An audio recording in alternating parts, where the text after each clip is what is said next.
All right, everybody, welcome back to another episode of Toast Time.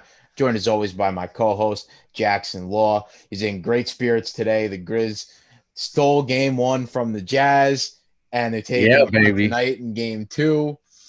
I'm in good spirits because my Lakers actually pulled it together last night, which I knew they would do because they're the Lakers. They have LeBron, they have Anthony Davis. They would not go quietly into that good night. Which will lead me into my buttery pick. That's going to be Anthony Davis. The comeback game that he had was not just great, but it was absolutely needed. Uh, the Lakers are going to go nowhere if Anthony Davis has games like he had game one against the Suns, shooting terrible from the floor. I believe it was something really bad, like 3 of 11 or something. He only had like 9 or 10 points. It was a really just bad night. So last night coming back, you knew he was going to be good. He was going to have a chip on his shoulder and went out there, had 34 points, was racking up rebounds, playing good defense. And the Lakers held on to that game and closed it out in the final couple minutes. They were helped out a little bit by Chris Paul not playing in the fourth quarter because of some sort of shoulder injury now. But listen, that's all it takes in the playoffs is just to get, just you give the Lakers an inch and they're going to take a yard and they're going to take the series. So I would just like to see Anthony Davis continue this, which I know he can and I know he will. LeBron also showed me last night that he's the only man. He's one of two people that Father Time is either been sleeping on and just lost them in the shuffle, or they're just immune to Father Time. That's Tom Brady and LeBron. And LeBron, I mean, I'm sure you saw that picture of him catching the alley oop from Anthony Davis last night. Yeah, He yeah. That was ankle's still at fine, LeBron. still That at the ankle's same fine, still LeBron. at the same height that he gets on that jump from now all the way back to when he first got in the league. It's crazy. Yeah, the ankle's fine. Believe me. If you saw the way he played last night, the ankle is fine. And Anthony Davis Yeah, picked up the slack from game one, taking game two back to LA. So Anthony Davis, my buttery pick this week. Laker fans can take a deep breath, sigh of relief. Uh, we're here. It's going to be a good series. It's going to be a good playoff run, and we'll see what happens. yeah. I mean, the big thing for the Lakers in Game Two, just in general as a team, was being aggressive. Anthony Davis, the way that he's going to succeed, he doesn't need to settle for jump shots, doesn't need to settle for threes, which is what he did in Game One, and he hit a couple jump shots and then like a three or two in Game Two, which is just it's like icing on the cake. It's not something that you're expecting Anthony Davis to do, but he has the ability to do it. And what Anthony Davis needs to do if the Lakers want to repeat is do what he did last night, and that's put the refs in a position to where he's aggressive and they have to call fouls. And it just so happened that that's what he did last night. He got what, like 17 free throws. It was like over half of his points were in free throws. He didn't have an awful shooting night, but he was getting to the free throw line, which was key in this game. But when we were streaming about the game last night, Alex and I were talking. We were more impressed. We thought Dennis Schroeder was kind of the MVP because he took over an extremely aggressive attacking the basket role and played well. And because the only thing that the Suns had going for them was Cameron Payne. Cameron Payne was literally the Yeah. only consistent player for them last night. Um, but that's where AD's the best. When he's down low, he's in the trenches, he's fighting. And it kind of goes back to what we were all saying last year is that put Anthony Davis at the five. He needs to be the starting five. He doesn't like playing the five, but that's when the Lakers are at their best, is when he's at the five, because he can stretch the floor, open up driving lanes for Schroeder, for Kuzma, for LeBron. But then he's agile and quick enough to where there's really no other big that can guard him. So, but exciting series nonetheless. Can't wait for game three, honestly. Suns are going to keep fighting. Suns are going to keep fighting. We'll come back. We'll come back to maybe to Chris Paul later. We'll see. We'll see. Um, So I'm, of course, there's a hint on me right now what my buttery pick is. Just a slight hint, okay? And it is my Memphis Grizzlies. Not only did they have to play 2 games just to get into the playoffs, they had to beat the San Antonio Spurs at home. They had to go on the road against Steph Curry and the Golden State Warriors. And they were in their We Believe jerseys too, their Oakland jerseys. So it's like it looked like it was destiny for the Warriors to once again become a We Believe team. And John Morant just squished it and said, "Nah, it's our time. We didn't get an invite to the party, but we're showing up uninvited, baby. We're crashing that thing." You know, Adam Silver would much rather it be Steph or Zion in this place, but nah, it's the grit and grind 2.0 Memphis Grizzlies showing up, stealing game one, taking home court away from the 1 seed Utah Jazz, who had the best record in all of basketball. Now, granted, Donovan Mitchell did not play in the first game, okay? And he is playing in game 2 tonight, which could be a positive effect for the Jazz, or it could be a negative effect because he's been out for over a month. Who knows? Not even sure why he didn't play in the first game, because 24 hours before the game, he was saying he was healthy and ready to go. And his training staff was like, he's ready to go. But then the Jazz were like, nah, it's just the Memphis Grizzlies. What could they possibly do? Take game 1. That's what they did. This team is playing with a chip on their shoulder. And honestly, when you think about it, in their mindset, they have been playing playoff basketball for almost 2 weeks because of the play-in. Yeah. Because it was win or go home for 2 games in a row. Must win games. They are game 7 atmospheres. Okay. And one of them they got to play at home, beat the San Antonio Spurs, and then again on the road in an extremely hostile environment in Golden State. And then we know how Utah fans can be.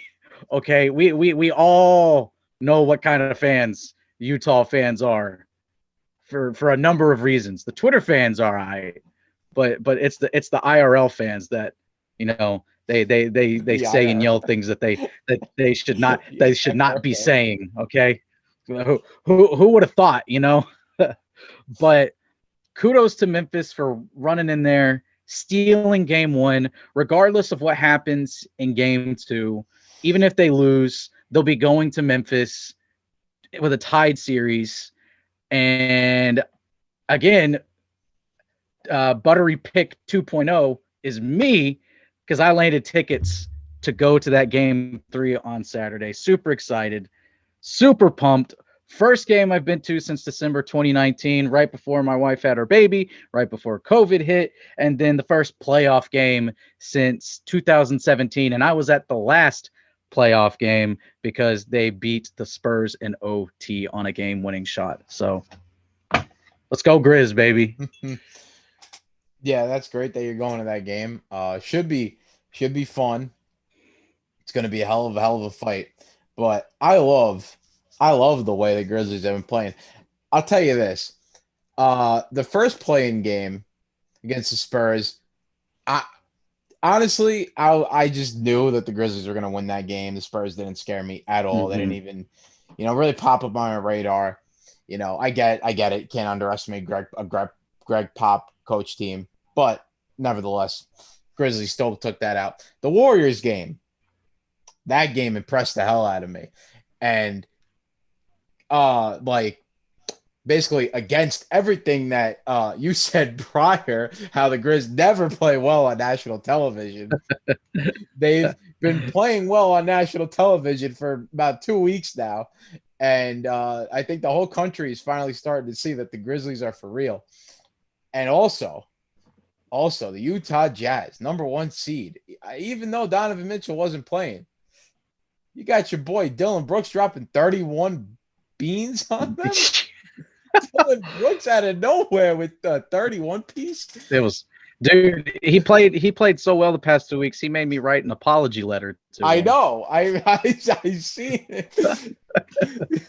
Dylan Brooks, I'm so sorry.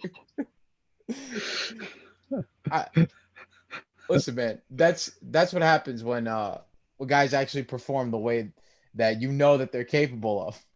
That's how I feel a lot about the Yankees. Like when guys are not performing, I get Mhm. so angry and start ripping them to shreds in social media and posts and basically everything.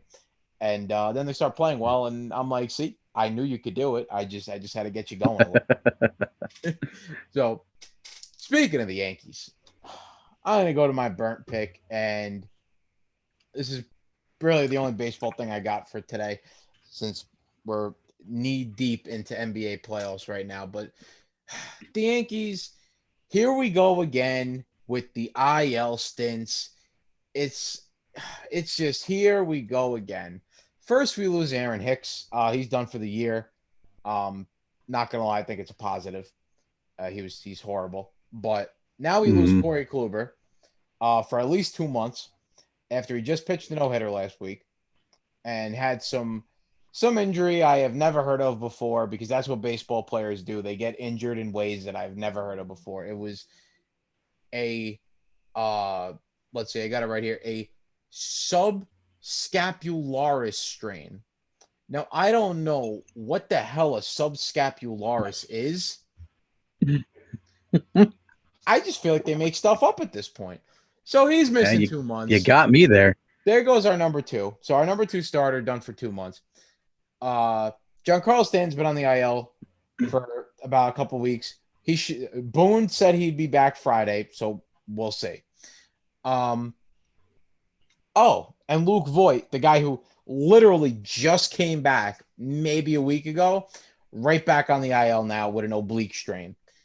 It just never ends for this group of Yankees that we have. It really never ends. It's all started in 2018 when we had the whole replacement Yankees thing where everybody was getting hurt, and it just never stops. It just continues. It just goes on and on and on. And it's now rearing its ugly head once again early in the season. And now it's something else we got to deal with. As if life wasn't hard enough for the Yankees, now it's just going to get a little harder. There's not only is like every team in the division good besides Baltimore, but now they're getting all these injuries racked up. So like, I don't know, man. I don't know. All I know is I hope that there's a good lineup out for when I go to the game next week, because if I'm going to a game and they're playing and they're rushing out a glorified AAA team, I'm gonna be pretty mad.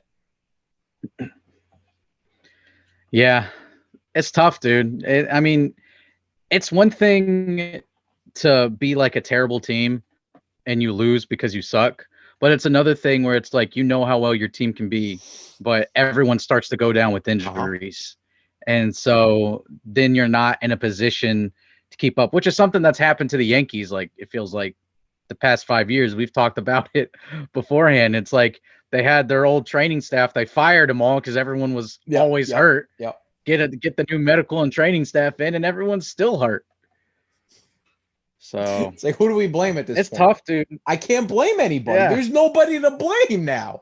It's it's it's just sheer bad luck is what oh, it is. it's ridiculous. It really is. Yeah.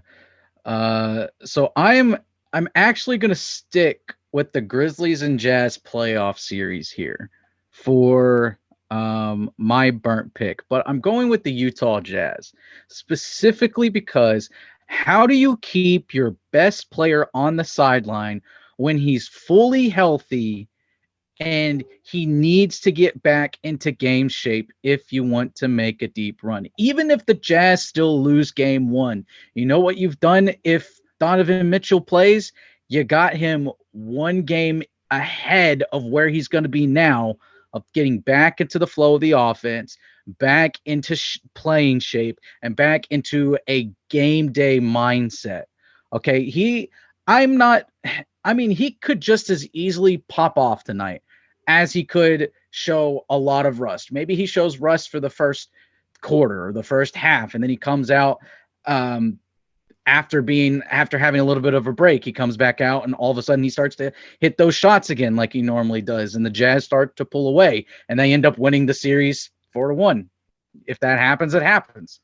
But I just don't get why you would take any chances with the series, because I mean, literally anything that could happen. The Grizzlies, they don't have a better team necessarily, but they're scrappy and they're not going to go down without a fight. They've got almost like that little person syndrome where everyone's bigger than them, but just because they're like so pimped up with rage that they're going to knock the taller opponent down a peg to where it's going to be a bit more, maybe not necessarily a fair fight, but you got to be careful or else you could lose to them. That's exactly what happened in game 1. The Jazz were caught completely off guard. Like I joked about earlier, there's like, it's just the 8 seed Memphis Grizzlies. They're going to be tired because they played in 2 play-in games, and their last play-in game went into overtime, and they had to play 2 days later. They got a day off and then had to play the first playoff series, while the Jazz had like over a week off. I can already tell what their mindset was. I just don't see how you can leave your best player off the court, because what if what if this goes to an extended series because this happened? It's at least going 5 games. Mm-hmm. Now, what if it goes 6? What if it goes 7? And you play a 7-game series in round 1, and your opponent finishes their team off. Their opponent would be Dallas or the Clippers. What if Dallas wins in 4 or 5? Because they're looking pretty good right now. What if Dallas wins in 4 or 5 and then they get time off and you don't? You have to play a 7-game series. You're exhausted because you're running an 8-9 man rotation, more than likely an 8-man rotation. And now you got to go play a rested Luka Doncic and Kristaps Porzingis in the next round. I don't get it. Honestly, with Donovan Mitchell, I don't know. I seen, what was it, Monday night when they played? Yeah, I seen Monday night. He was kind of like, he was walking with a bit of a limp or like a grimace, however you want to call that. I don't know if, maybe the camera made it look that way or not, but, most of the time my eyes don't deceive me. And, maybe he could have been saying one thing and the training staff could have been saying the same thing, but the organization, maybe saw him walk a little bit and was like, you know what, maybe we'll give it another game. But also at the same time, in my honest opinion, I think that they were just thinking about it as, we're just playing the Grizzlies. It ain't that big of a deal. You can sit out. They beat the Grizzlies 3-0 this year. That's probably, honestly, that's what they were thinking. You tell me if they were playing the Lakers instead of the Grizzlies, Donovan Mitchell most likely would have played game 1. Oh, 100%. There's no way he would have sat out and let Anthony Davis and LeBron James just go and steal a game on them without him even playing. So I think that maybe they were underestimating the Grizzlies a bit. But, I also like the idea of, I like when a team that just won a game 7 goes and plays against a team in the next round that just swept their opponent. I'm a big guy over just play like right away, like just keep playing. Mm-hmm. I hate rest. Like I hate too much rest. Like a little, like maybe a couple days is fine. I hate when you end up having like a 7-game rest, like 7-day rest, and that rest turns to rust. Because I know, at least I've noticed a lot. I'm trying to think back to the series that it was. I think it was the Miami Heat's second title, and they just played. Yeah, that was when they were having those great battles with the Pacers. So they played the Pacers into a game 7 in the Eastern Conference Finals, and the Spurs were in the Western Conference Finals, and I think they swept they swept the Grizzlies that year, I believe. Maybe. I think that was a Zebo, Marcus Gasol year where the Grizzlies had like this great run, but then the Spurs were just too much for them. Or they swept them, or 1-5, and it just took forever. The way the schedule worked out, took forever for the Heat and the Spurs to actually play game 1 in that finals. Mm-hmm. The Spurs were rusted so badly. They were down like 20 points in a blink of an eye, and they just never came back. Mm-hmm. And that was game 1. And I mean, the way that series worked out, if the Spurs won game 1 instead of, winning game 2, and who knows, maybe the Spurs would have won that series. series. So I don't know. I just don't like being off that much time. But Like, I'm not I don't. imagining the Clippers get swept, but I would love it. I'm here for it. I live for that type of stuff. oh, I know you are. I know you are. Yeah, I don't know. Listen, Grizzlies are going to be a tough match for the Jazz. The series could have gone 7, whether Donovan Mitchell played game 1 or not. But I understand Yeah, what you're saying. Like, I fully get what you're it's saying. That, all a like, bunch of why ifs didn't and they play him? buts. It's all a bunch of And if ifs and and buts buts. for candies and nuts, we'd all have Merry Christmas. We'd all have a Merry Christmas. Yeah. So I'm gonna move on to my extra crispy here, and I am moving on here because we were just started talking about the Clippers, and I'm gonna go. My extra crispy this week is none other than the man, the myth, the legend himself. He has returned to our lives, and that is Pandemic P is back, baby. Pandemic P is back. The Clippers are back. You got a team here that was the best 3-point shooting team in the league this year. They slipped to the 4 seed, and it is proving to be damning to them. They are now playing Luka Doncic and the Dallas Mavericks. And let me tell you, Luka, after last year's playoff series, where he gave the Clippers a run for their money in that first round, And Luka they were trying to hurt him. They were trying to hurt him. Luka ain't playing no games no more. Luka is he will try to beat this team by himself, and it does not matter. And you know what? Like Paul George and Kawhi Leonard, I hope that this is like a solid lesson for the both of them. That in their next venture, because in my honest opinion, the Clippers, as we know them, are done after this year, because I don't see them winning a finals. I know nobody really sees them winning a finals. I think it's over. I think Kawhi leaves. I think Paul George bounces. I think they just start over, because this clearly is not working, especially if they lose in the first. They get bounced in the first round by, I mean, the Mavs are a good team. Luka's a great player, but besides Luka, they really don't have much else. I mean, Kristaps is a hit or miss. You know, you could get 30 points from him one night, or you could get like a really bad defensive performance and 8 points. You know, you never know with him. So it's really just Luka just kicking the crap out of the Clippers right now. I'm here for it. Love it. I'm a Laker fan, so everybody knows I hate the Clippers, despise them. I hate this whole persona that they built of like they acted like they won something before they even did anything. Before they even played a single game, they were acting like they already won the finals. And that's just not the case. Kawhi was acting like he was the king of LA. And Kawhi is now an afterthought. Okay. LeBron already won a ring, trying to go for a repeat. And you got Kawhi over here struggling in the first round. They can't even get past. They can't even get a game out of the Mavs right now. Now they got to go to Dallas. And try to not lose 2 games in a row now. I don't know. I'm very happy that this is happening. I'm just sick and tired. I'm sick and tired of Paul George. Sick and tired of Kawhi Leonard. The both of them have built such a terrible culture in with the Clippers. So I love seeing this type of stuff, and I'm really hoping the Mavs bounce them. It would just really make my year. Honestly, the Lakers could lose in the second round, and I wouldn't even care as long as the Clippers got bounced in the first. Yeah, I mean, and you know, I'll roll into my points too, because specifically, I didn't have anyone specific per se. It was just the whole Clippers are my extra crispy. Fair game. You talked about you talked about Pandemic P being back. That's part of it, yes. But the Clippers as a whole, and I'm going to Ty Lue and then all the way up to the very top here with this one, okay? Because and it is looking like this is going to be the case, if the Clippers do not win the finals, it doesn't even look like they're going to get out of the first round right now.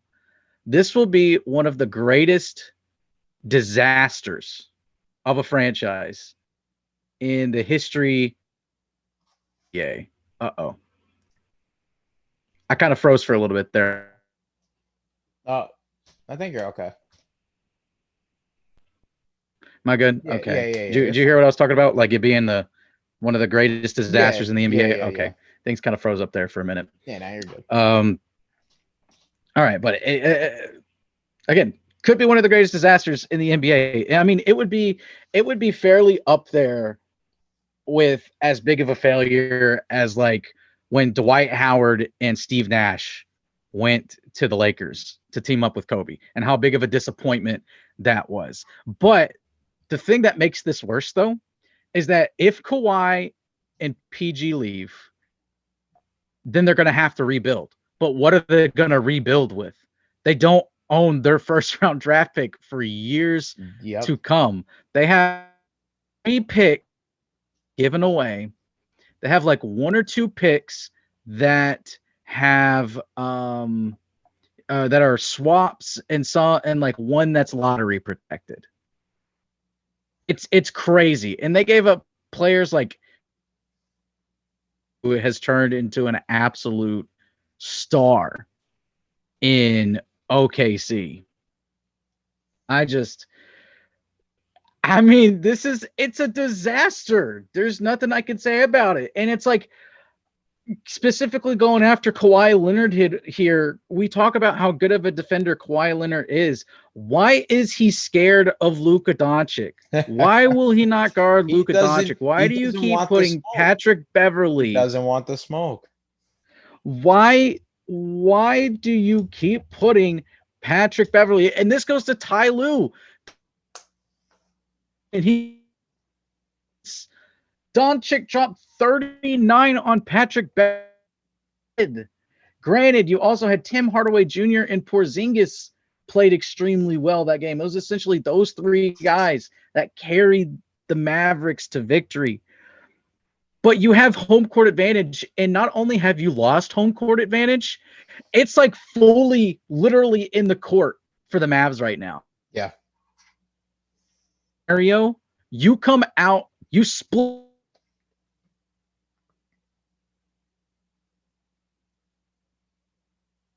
One. That is the best case scenario. Yo, I don't Jackson, think that they're hold on, winning hold on. 2 in a row. You froze after what'd you say? After 1-1. Yeah, okay. And then I couldn't hear you. Like I could see you moving, but I couldn't hear you. So just take it from 1-1. Okay. They wait, was I talking about like best case? Okay, best case scenario. Best case scenario. Yeah. They go best case scenario, they go 1-1. They're not winning 2 games in Dallas. They're not going to win these next 2 games. They'll go 1-1. Again, best case scenario, and have to go back to Los Angeles down 3-1. And I know we saw it twice last year with the Nuggets coming down from a 3-1 lead, but I don't see back from a 3-1 lead, and it's going to be a huge disaster. PG will opt out and leave. Kawhi will opt out and leave because it's an absolute failure. And the Clippers don't own a pick, so the Clippers are going to be even more of a destitute franchise than what they used to be. And there may literally never be a Clipper fans ever again. The Clippers may get relocated. They will be so bad, and they will not be a draw. I would love for nothing more.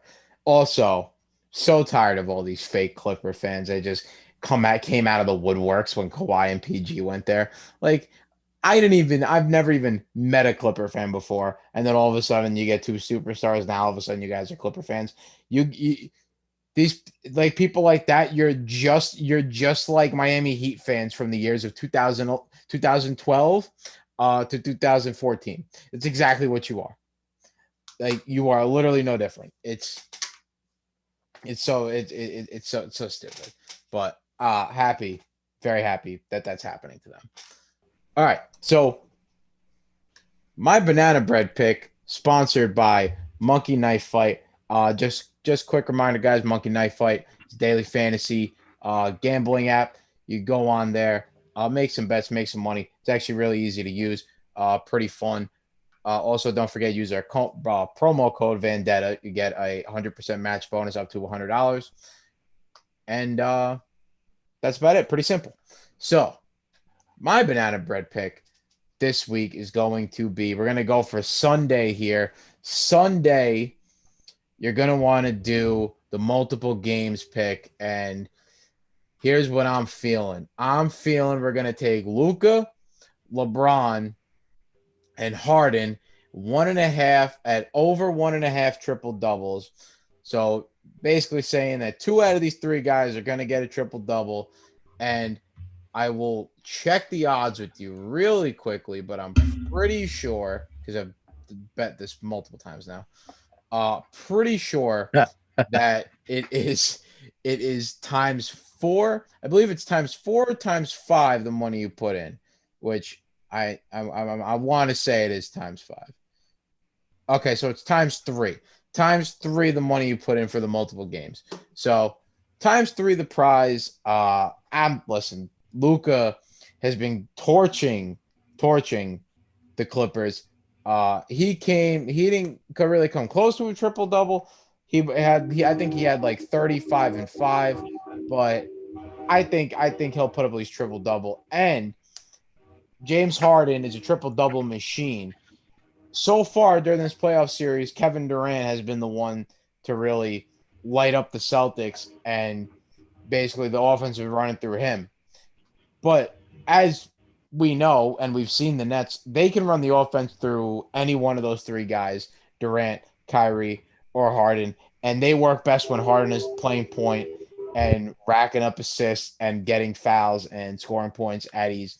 So I would say Harden is a pretty good shot at getting a triple-double, especially against the horrible defense that the Celtics have been playing. And LeBron, who was flirting with a triple-double last night, LeBron is basically always a candidate to get a triple-double on almost every night, especially during the playoffs. The man just knows how to turn it on, and he just knows how to get his assists and get his rebounds and get his points when he can, or really when he wants. So I think that's pretty good play for Sunday. So Sunday, LeBron, Luka, Harden, over 1.5 triple doubles. Yeah, those aren't bad. I agree with the Harden pick, especially if it's like the series is 3-0 or something like that, and Yeah. KD wants to kind of take it easy a little bit. I could totally see James Harden be the one because he's been taking the back seat. KD and Kyrie could be like, hey, just go out there and do your thing. We'll get ready for the next one, and everything like that. And if Phoenix can keep it a close series, then LeBron will be like, all right, it's time to turn up, and get this done. I gotta be the one to do it. I'm the king. And then Luka's Luka. So Yeah, they're in this position because of Luka. They will go as far as Luka gets them. So those aren't bad picks. Those aren't bad picks. For mine, I'm going to go more general here with this, but it is like a legitimate one that they have on here. I'm looking at Monkey Knife Fight right now. Even though I can't gamble, I can still look at the plays and everything that they have. But I'm going to be a homer with this one again here. But Valanciunas, whatever his rebound total is for a game, take them more. Take them more. 100%. The man is averaging over 12 rebounds a game in the series. Like for tonight, specifically Wednesday, his rebound totals is at 13.5. Even going against Rudy Gobert, the man is going to get his rebounds. He was averaging around 15, 16 rebounds in the 2 play-in games. And then to close out the season, basically that past week of the season, he was averaging over 15, 16 rebounds. The man is an absolutely insane rebounder, highly underrated, extremely likable guy. I'll always brag that I met his mom. So my boy Valanciunas, tonight is 13.5. That's probably around where he's going to be for the rest of the series if they continue to pick Valanciunas for the more or less picks. Always take the more. Man's going to get you 14 or more. Yeah, I like that. Valanciunas is a double machine, and his rebound numbers have been excellent this year. So that's not a bad play at all. Love that one. You know what? Now that you say that, I'm gonna tell you what, I'm gonna go and take Jackson's for tonight. That's exactly what I'm gonna do. Yeah, it's one of the more or less prize 3.6 times. He's up against Donovan Mitchell, so you go Donovan Mitchell points or Valanciunas rebounds. Boom. Got it. Lock it in. Okay. Anyway, now that Jackson got me going, come back a little bit. Turn the gambling brain off. Oh, all right. So we're gonna go into my soggy toast here. I already talked about this guy a little bit, but you know what? There's just a little bit more I want to say, and this isn't more of just a soggy toast for this year. This is more just like for the past 2 years and this whole reign going on over in LA. Kawhi Leonard is sitting here really thinking that he really came in thinking that he was the king. He was the new king of LA. Yeah, well, you know what? That changed really quickly, and doesn't look like it's panning out for him too well with that stupid New Balance commercial with him dangling the crown from his convertible, driving around Los Angeles like, oh, the new king is here, yeah, and then LeBron and AD basically showed the clip. The Terminator commercial was really funny. That was great. That was a funny one. I will admit that. Still, Kawhi Leonard literally left two excellent positions of teams. Left the Spurs being coached by one of, if not the greatest coach of all time in Greg Pop. Left them to go play for Toronto, won a ring with the Raptors, and that team was even in a better shape than the Spurs were, at least, talent and player wise. Yeah, guys all over the place. Kyle Lowry, Fred VanVleet, you had players. You had some players there, and for the most part, they were relatively young. You won the finals in your first year with them. I mean, and then you go to the Clippers and you want to go and take on LeBron like head to head, that was your idea to excel your career. Well, you know what? It just brought you like about 20 steps back. I used to like Kawhi a lot until he went to the Clippers. Then I instantly understandable for a Lakers fan. But no, I agree with you 100%. It has set him back tremendously, and it's really hurt his legacy, I guess you could say, for bouncing around, trying to put this team together, puts the team together. They do literally everything he asks, and they get Paul George, and they pay a ridiculous price for him, and it's biting them in the butt because they gave up some really good players and all the picks, just so that way every night they could have Pandemic P trending on Twitter. And there used to be two people that were always trending from LA on Twitter. One was Pandemic P, the other one was Danny Green. That is true. So LA basketball always dominating the Twitter landscape, but not for reasons that either team would prefer. Oh, Danny Green. I'll never forget when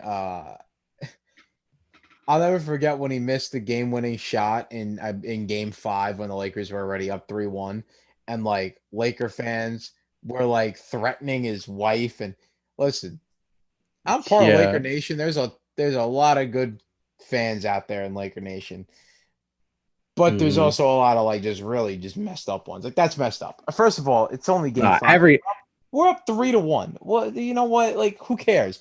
And then you saw what happened in Game 6. I mean, the Lakers came out and just stomped on the necks of the Heat. Like that wasn't even like they were just yeah. over. They were just done playing around in the series. So it was just pointless. I that just Yeah, brought back. every fan base has that. It's elevated for bigger markets because there's more fans, so Yes, exactly. there's more crazy ones. Yep. Whereas for me, the Grizzlies, it Do you doesn't guys look even like have? there's too many crazy ones. Do you guys even have crazy fans? There's a few. I've had some interactions with them. Of course, everyone's got them. Everybody's got them. Yeah. Just like those crazy dolphin fans that want to ship Tua to Alaska after 5 games. Yeah, those people are nuts. Give the dude a freaking break. Gosh. All right. My soggy toast. I mentioned him earlier. I said he'd probably make another appearance, and he is. To no real fault of his own, honestly. It's Chris Paul, and it's not that he's been playing bad. It's just that he's playing bad because he got hurt Mm-hmm. again in a Yeah. series that after game one was everyone was like, maybe there's a chance. They had a better chance than the day before to beat the Lakers in a 7-game series now, but he's hurt again. And this always happens to Chris Paul. Up 3-1 with Houston against Golden State. He gets injured. Golden State comes back. Or it was like 3-2, I I think. think it was Golden 3-2. State Yeah, ends up but yeah, coming back. Yeah. Yeah. Golden State ends up coming back and winning the series. And that was probably the best chance that Chris Paul ever had to win a title. 100%. Injuries and shortcomings with the Clippers, with the Hornets, and now with the Suns. It sucks, dude. It sucks. I don't have to like. I respect Chris Paul, but I can't go around openly admitting saying that I like Chris Paul because I will get jumped by Grizz fans if I say that I like Chris Paul. Like even though the Clippers team has absolutely nothing to do with the Lob City Clippers team, that was a dog rivalry. Okay, like that was a rivalry that got Zebo suspended, Yep. and that was the year that they that was another year that people really thought that the Grizz had a chance to go deep and try to make some noise, but Zebo gets suspended because he did something to Blake Griffin, and like Tony Allen, like I think kicked Chris Paul in the face in that series or in one of the series. A lot of great showdowns with them. So obviously I can't openly say that I like Chris Paul. I just have to say I respect for who he is and what he's done and Fair. for how long he's done it. Fair. The man single-handedly put the rebuild in OKC on hold for a year. Yeah. That's impressive. That's impressive. They were supposed to have been rebuilding last year, and they didn't because they had Chris Paul. And now he's with the Suns. And the Suns go from a fringe playoff team to the 2 seed, 1 game behind, having the best record in the NBA. So it sucks because even if the Lakers were going to win this series, I want Chris Paul in there because he would have made it such a better series. And I just want good basketball. That's all. That's all we want is just good basketball. I And agree. you as a Lakers fan, you want to beat the best, right? You don't want the people on Twitter saying, "Oh, LeBron, LeMickey getting another Disney championship Mickey. because everyone LeMickey and Anthony Disney getting another championship because everybody was hurt on their way to the They finals." said the same. They said the same thing last year. I remember all of it. They didn't even play the Clippers. Uh, and you know what? It was just so stupid. Like you know what? Really, I don't get. I don't get NBA Twitter that's not Laker fans, where literally they turn into like the fan of whatever team the Lakers are playing against. Because I'm sure if everyone remembers last year, the Lakers lost game one to the Blazers. All of a sudden, everyone's a Dame fan. Dame time, Dame time. And then the Blazers got blasted out of the building in the next 4 games. They lost game one to the Rockets, and people were like, oh, Harden and Westbrook are going to tear the Lakers guards apart, blah, blah, blah, blah, blah. And the Lakers smoked their boots in the next 4 games. Then they played the Nuggets, who just came back from 2-3-1 deficits. Uh, that was a tough series. We beat them, but then people were like, "Oh, you didn't play the Clippers, like how?" And then they're like, "Oh, now you're playing the Heat." And then like it was a somewhat close, like it was a close series. Like we won in 6 games, but then it was all about Jimmy buckets and they're a dog. They're not gonna lie down. And then when we beat them, I was they were only a 5 seed. They were lucky to even be there. It's just like it's like whenever LeBron and the Lakers win, everyone always makes excuses as to why they won, and then when they like if they were to lose to a good team, they'd be like, "Oh, no excuses, you lost." Blah blah blah. Like, please, Yeah. I mean, I mean, the fact is they won. So exactly. That's it's all that whatever. matters. It's all that's in the record books is they won. So you can take your Injuries happen. Injuries yeah, happen. yeah, exactly. You can take your Mickey Mouse ring and go fly away because also in 2013, when the Lakers had Steve Nash and Dwight Howard, nobody felt bad for the Lakers when Kobe, who literally carried that team for the last 3 weeks of the season to get them to the 6 seed, or no, to get them to the 7 seed, just to get them in the playoffs. When he tore his Achilles 2 games before the regular season ended, nobody cared that we just lost our best player. Nobody gave a crap, and we didn't get no excuses. So don't make excuses for all these other teams when they play the Lakers, okay? Injuries happen. Oh, anyway, moving on to my toast of the week. Hit a sore subject with Anthony there. Yeah. You hit a nerve. You hit a nerve with me. Just hit a nerve there. Oh God, I can't stand it. Can't stand it. But I guess that's why we go on social media just to argue with people. Hmm. At Hmm. least that's what I like to do. Anyway, my toast of the week this week is I want to say my toast would be Shannon Sharp, but my toast could honestly should really be Julio Jones. Like, I'm sorry. I know this because I listen to a lot of radio and we all watch a lot of sports talk television. When there's like an impromptu phone call, like they always have to tell them, you're just so you know, like we're live, we're broadcasting right now, like yada yada yada. Like Shannon Sharp didn't say that to Julio Jones, but Julio Jones should know. Let's see. It's the middle of the week. This is normally the time that Shannon Sharp is probably an undisputed. He's calling me. Like, did he really think he wasn't on live TV when Shannon Sharp called him? I mean, he heard Skip Bayless in the background. Like, what did he think? And then, like, honestly, but at the same time, part of me really thinks that Julio Jones just didn't even care. He was like, "Nah, I'm done with Atlanta. I don't even care. I'll put it out there. Like, doesn't matter." Like, I don't even think he really cared because they told him later on that he was live on TV. He was like, "Yeah, whatever." Like, regardless, I know that I still can't win if I went to the Cowboys. Yeah. Love that line. Julio Jones is a winner in my book now. Love it. So winner in my book now. It's just like it was just such like a weird interaction, but you know what? Like I feel like that type of stuff is good for TV and it was good for ratings. But now you're gonna get like the nonsense like there could be legality issues with it. Like, oh, I didn't even Yeah, I know heard about all that he didn't today. know he was on live TV when he said it. He said something incriminating and blah blah blah blah blah. Kind of that part kind of ruins it a little bit. But at the same time, Julio Jones, I think he knew what he was doing. I think he was just playing around with people. I think he knew damn well he was on TV. I don't think Shannon Sharp had to tell him. Anyway, Yeah, Julio Jones. no. Julio Jones should He like I said, you got to have situational awareness yeah. of who's calling you, what time If of day, Shannon on what Sharp is day calling me it is. midday, I'm like, well, obviously I'm on Undisputed right now.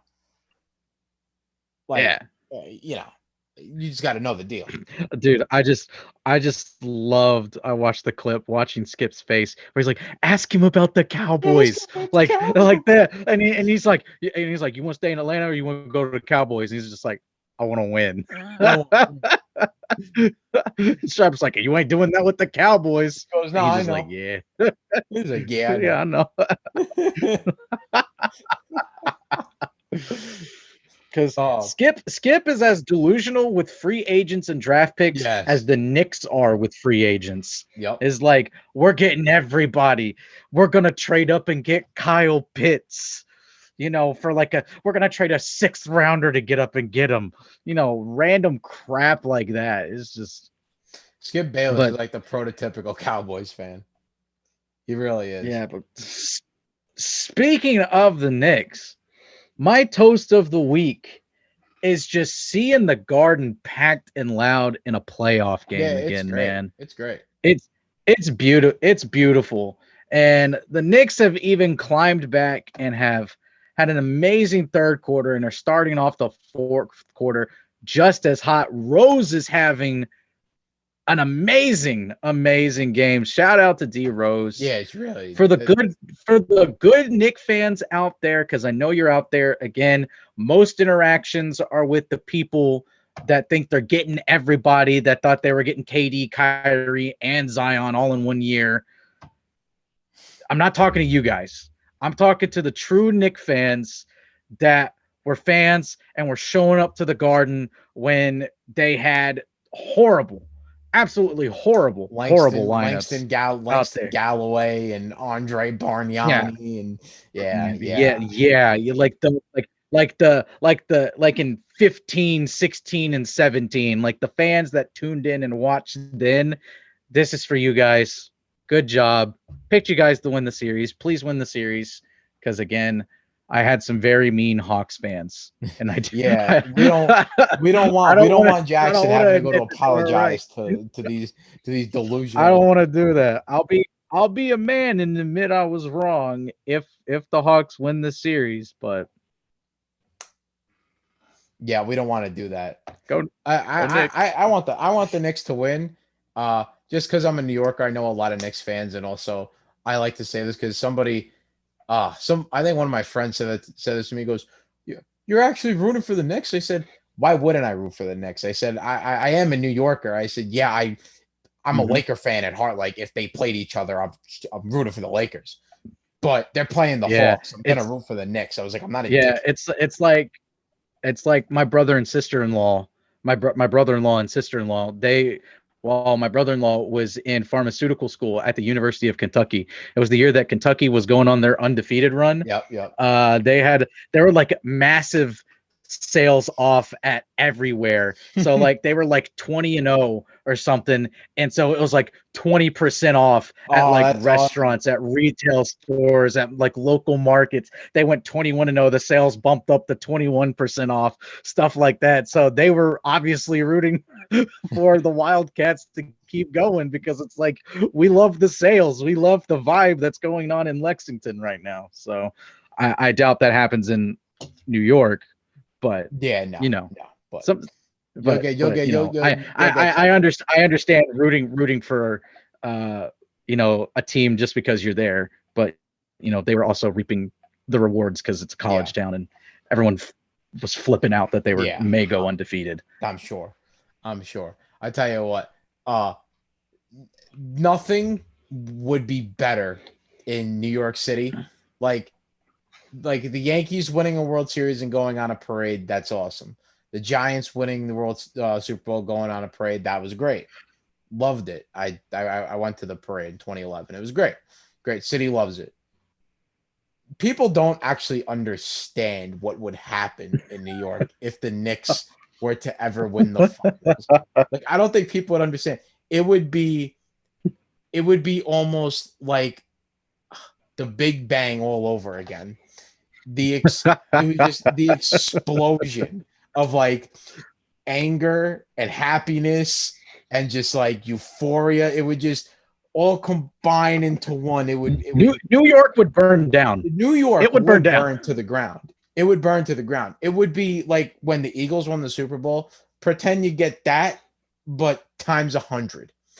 Be flagpoles coming down, people running over the streets, going crazy, talking about Big Dick Randall, the Rose, the best point guard ever. Like they would be spewing the craziest stuff.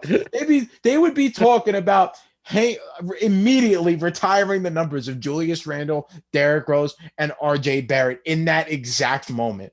I could guarantee you. Greatest Knicks in history. Randle better big than Patrick Ewing. Yep. They would. What did that man never do for the franchise? Yeah. Yeah. Only he only didn't win us no ring. Oh yeah, only made them relevant. I mean, yeah. Oh man, it'd be a great day. That would be a day everyone would have to come to New York. You would just have to come throw on a Knicks jersey and act like you're a fan of the team and just go downtown. Blend in. Yeah, just blend in. Craziest Knick pick. Just say it and you get cheers everywhere. Yeah, basically. Reggie Bullock for 6 man. Julius for Finals MVP. Oh man. Whoa. I'm liking the way the Knicks are handling this game right now. I'm sorry, guys. I'm getting distracted talking about. We're talking about the Knicks. I am too. I'm watching. I'm watching the game too. Yeah, I'm getting distracted. All right, guys. Anyway, that does it for us over at Toast Time. Don't forget to like and subscribe to the video. Also, don't forget, go on Monkey Knife Fight. Use our promo code Vendetta. 100% match bonus up to $100. Make some money, play some games, and as always, we will see you guys again next week. Same bat time, same bat channel.